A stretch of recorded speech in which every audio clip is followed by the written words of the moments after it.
സുരേഷ് ഗോപിയുടെ കാര്യം നമുക്കെല്ലാം അറിയാം. ഒരു മാധ്യമ പ്രവർത്തകയാണ്. ഇനി അവരുടെ പേര് പറഞ്ഞാൽ പ്രശ്നമൊന്നുമില്ല. ഒരു മാധ്യമ പ്രവർത്തകയോട് സുരേഷ് ഗോപി തോളിൽ ഇങ്ങനെ തട്ടി സംസാരിച്ചുകൊണ്ടോട് അനീതി ഉണ്ടെങ്കിൽ അതും കൂടി നമ്മൾ പറയണം. അത് മാത്രമല്ലേ ഉള്ളൂ. ഇപ്പം നേരത്തെ ഞാനൊരു എക്സാമ്പിളായിട്ട് ഇൻബോൾഡിയുടെ കേസ് പറഞ്ഞതാണ്. അപ്പോൾ അവിടെയാണ് ഇതിനൊരു സെൻസ് ഓഫ് ബാലൻസ് വേണം. സുരേഷ് ഗോപിയുടെ കാര്യം നമുക്കെല്ലാം അറിയാം. ഒരു മാധ്യമ പ്രവർത്തകയാണ്. ഇനി അവരുടെ പേര് പറഞ്ഞാൽ പ്രശ്നമൊന്നുമില്ല. ഒരു മാധ്യമ പ്രവർത്തകയോട് സുരേഷ് ഗോപി തോളിൽ ഇങ്ങനെ തട്ടി സംസാരിച്ചു. കാണുന്ന എല്ലാവർക്കും അറിയാമത് ഫ്രണ്ട്ലി ആയിട്ട് നീ എന്നെ കൊടുക്കാൻ നോക്കുകയല്ലേ എന്ന് പറഞ്ഞ് സംസാരിച്ചതാണ്. അത് ശരിയല്ല.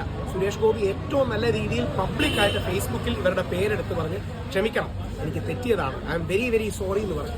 അതിനുശേഷം പുള്ളി ലൈംഗികപരമായി സ്പർശിച്ചു എന്ന് പറഞ്ഞു കഴിഞ്ഞാൽ എന്ത് ന്യായമാണ്? ഈ 10 ക്യാമറ നിൽക്കുമ്പോൾ അങ്ങനെ ആരെങ്കിലും സെക്ഷുവലി ഇന്റൻഷനോട് തൊടും? ഇനി നിങ്ങൾ ഓൺലൈൻ ചാനലാണ് കുറച്ചുകൂടെ ധൈര്യമായിട്ട് പറയാം. നമ്മുടെ ഡോക്ടർ അരുണിനെ എനിക്ക് എല്ലാ കാര്യത്തിലും ദേഷ്യമാണ്. അരുണിന്റെ എല്ലാ നിലപാടുകളോടും എനിക്ക് എതിർപ്പാണ്.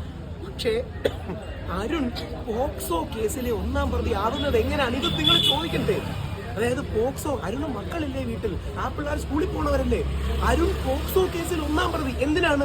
തലേ ദിവസം ഷാബാസ് ഒരു പെൺകുട്ടിയോട് സംസാരിച്ചതിനെ തമാശ രൂപേണ ഷാബാസ് ഇപ്പോഴും ആ കുട്ടി ഓർത്തിരിക്കുകയാണോ എന്ന് ചോദിച്ചതിന് പോക്സോ കേസിൽ 1-ാം പ്രതി എന്ന് പറഞ്ഞാൽ ജാമ്യം കിട്ടാതെ ജയിലിൽ കിടക്കും.